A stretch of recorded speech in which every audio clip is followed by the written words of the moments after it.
अस्सलाम वालेकुम दोस्तों, की हाल चाल। उम्मीद करदा सारे खैरियत नाल होणगे। अज असीं जा रहे मैं ते चोरी दील शहर नूं, थोड़ा जिहा कम सी। चोरी दील मोटरसाइकिल चला रहा ते मैं पिछे बह के वीडियो बना रहा। चोरी दील वीडियो थोड़ा जिहा चिट्टा होण डिया तां वेख के हस्सण डिया अपनी वीडियो।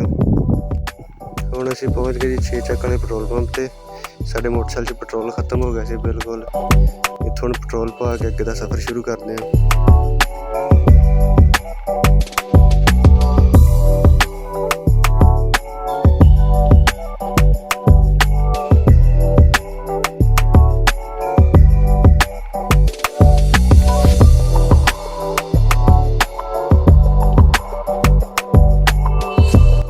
पेट्रोल पाउण तो बाद असीं अगे दा सफ़र शुरू किया।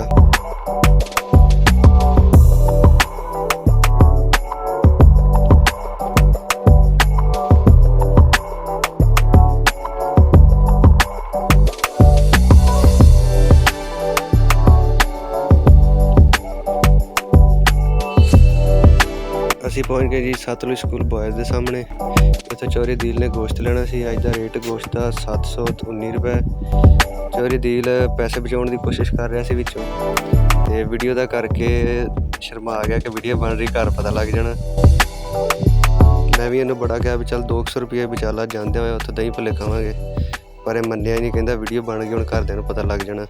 मैं तो कहा सी किहड़ा किसी ने तोल के वेख लेना।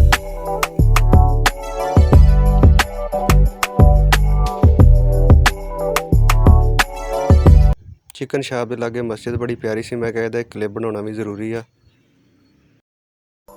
राह दे विच किसी दी बरात आई सी। साडा इरादा बनिया सी कि इत्थे वड़ के रोटी खाने आ, पर फिर असीं लेट होए सी। असीं कहा नहीं, हुण घर ही चलने सिद्धे।